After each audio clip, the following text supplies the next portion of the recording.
Pierre Lafilé, le peintre. En revanche, on connaît moins Pierre Lafilé, le dessinateur de presse.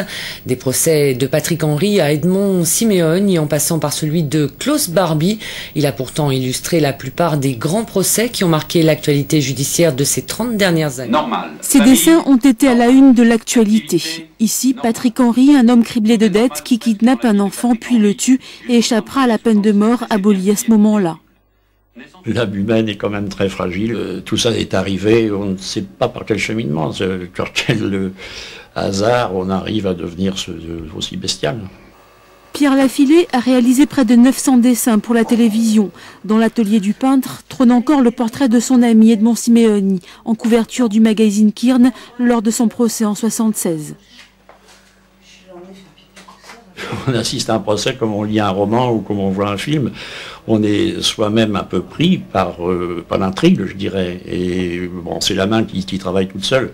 On arrive à un degré de spontanéité où on n'a pas besoin tout à fait de réfléchir à ce qu'on fait avec le crayon. Le trait doit être rapide, précis. Le dessin, réalisé dans l'urgence, doit rendre la complexité psychologique de ces personnages. Ah, maintenant, c'est à lui de se ressembler.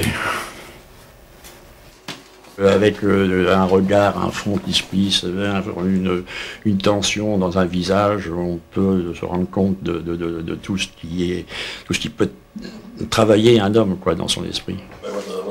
Un hold-up, une prise d'otage, du temps où la bobine de film coûtait très cher, les journalistes de télévision faisaient appel aux dessinateurs de presse pour raconter l'histoire.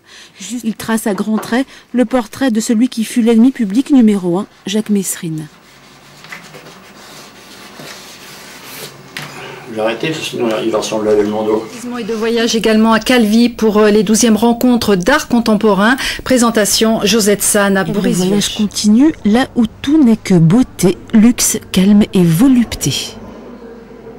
Je cherche la lumière et quand je la trouve, je suis très content. Voilà. Et nous aussi sommes ravis d'avoir voyagé dans ce pays au soleil mouillé et au ciel brouillé. Pour terminer ce journal, nous vous invitons à découvrir l'exposition du peintre Pierre Lafilé jusqu'au 7 juin à l'espace des Arts de Fouriane. Une trentaine de toiles d'un style très classique. Plusieurs thèmes y sont traités avec, depuis de nombreuses années, une palette orientée vers le clair-obscur. C'est ce que nous expliquent André Casabianca et Daniel Gonçalves. L'espace des Arts à Fouriane y accueille jusqu'au 7 juin les œuvres de Pierre Lafilé. Les tableaux de ce peintre rigoureux, classique, voire janséniste, à la palette particulièrement sélective ou monacale, sont la représentation au-delà des thèmes abordés d'un travail rigoureux sur les ombres et la clarté.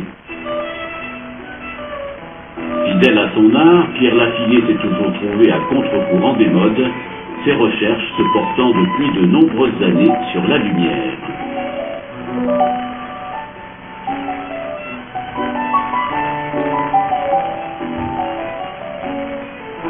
Il y a un cheminement dans la lumière, il y a une source de la lumière, ensuite c'est un chemin, il suffit de le suivre, et puis avec un pinceau, si j'écris de la même façon qu'un pinceau de lumière, on arrive sur le fond d'une femme ou d'un homme au fond du couloir.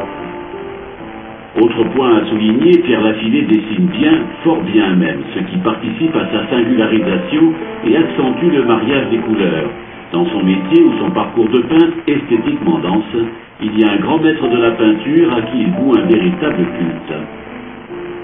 C'est vraiment Rembrandt le plus grand fan de tous, avec la matière qu'il a. Je vous disais tout à l'heure que même que ce soit un tableau entier de 3 mètres carrés ou un demi-centimètre carré, il est somptueux.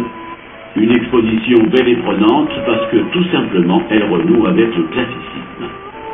Ces clairs-obscurs, ces couleurs chaudes et froides, un mélange intime ouvert sur l'invisible et le visible, au seuil de la profondeur les différentes couches de peinture et à la surface le vernis ou l'éclatant. La transparence, la nacre, c'est-à-dire la recherche du point lumineux de la lumière font partie des obsessions de Pierre Lafilé. Autant dire qu'on retrouve tout cela dans ses visages, dans la gravité de leur questionnement.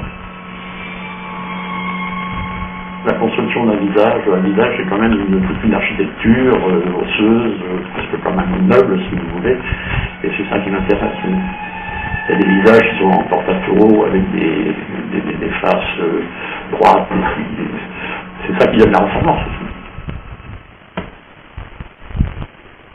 Un grand classicisme est un bonheur pour l'œil et l'histoire de la peinture.